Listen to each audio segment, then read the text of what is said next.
No livro de 1 Reis 13,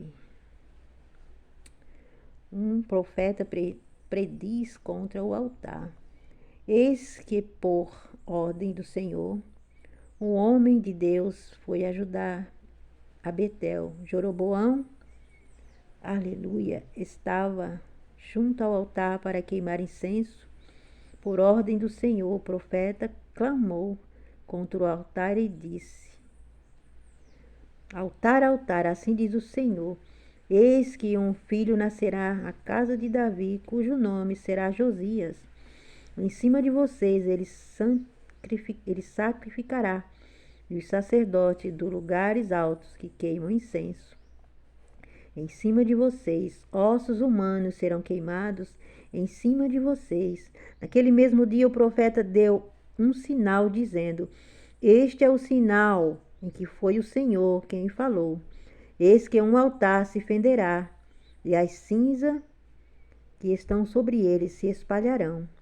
Quando o rei ouviu estas palavras que o homem de Deus proferiu contra o altar de Betel, Jeroboão estendeu a sua mão de sobre o altar, dizendo: Prendam este homem.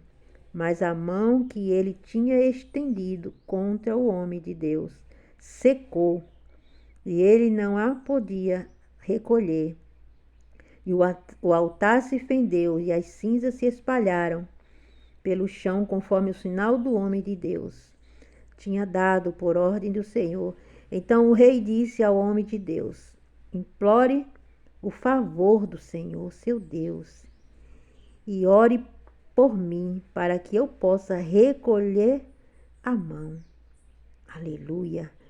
O homem de Deus implorou o favor do Senhor, e a mão do rei se recolheu e ficou como antes. Então o rei disse ao homem de Deus: Venha comigo até a minha casa e coma alguma coisa, e eu o recompensarei. Porém o homem de Deus disse ao rei: Ainda que me desse metade da sua casa, e não acompanharia, e não comeria, nem beberia nada neste lugar, porque assim me ordenou o Senhor Deus pela sua palavra, dizendo: Não coma, aleluia, nem beba nada naquele lugar, e não volte pelo caminho por onde você foi. Aleluia, aleluia, aleluia. E ele se foi por outro caminho e não voltou pelo caminho por onde tinha ido a Betel. Aleluia. Aqui é na época dos profetas, né, da Bíblia, dos reis que reinaram na época que a terra, né, tinha reis e rainhas. Aleluia. Mas tinha reis que eles não obedeciam a Deus, né? A desobediência e o castigo do profeta. Mas o profeta falou para o rei: Implore, rogue ao Senhor para que eu te liberte. Olha só. Mas ele voltou atrás, ele implorou para que a sua mão fosse, né, contemplada, fosse curada. Mas nos dias de hoje, quantos estão com a mesma sorte? É sorte, né? Que estão com a mão ressequida, mas não pedem perdão a Deus. Eles preferem morrer na sequidão, mas eles não voltam para os caminhos do Senhor. Eu estou falando desse homem que saiu dos caminhos do Senhor e não voltou, e nem pretende voltar. Mas o Senhor diz aqui, ó, essa palavra tem endereço certo. O Senhor diz aqui na sua santa palavra: Peça perdão, implore para que eu seja contigo novamente. É tão fácil se humilhar, chorar, implorar. Jesus, filho de Davi, cura-me, Senhor, nesta manhã.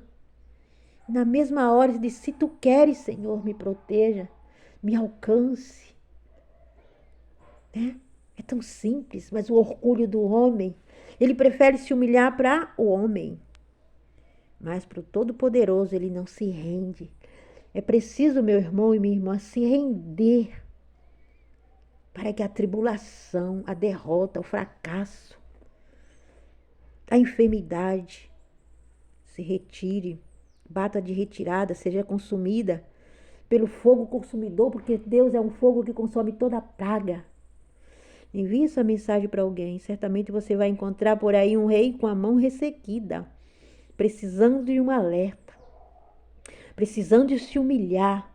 Se não é você, passe para frente essa mensagem, assine o meu canal, diga de onde você está vendo.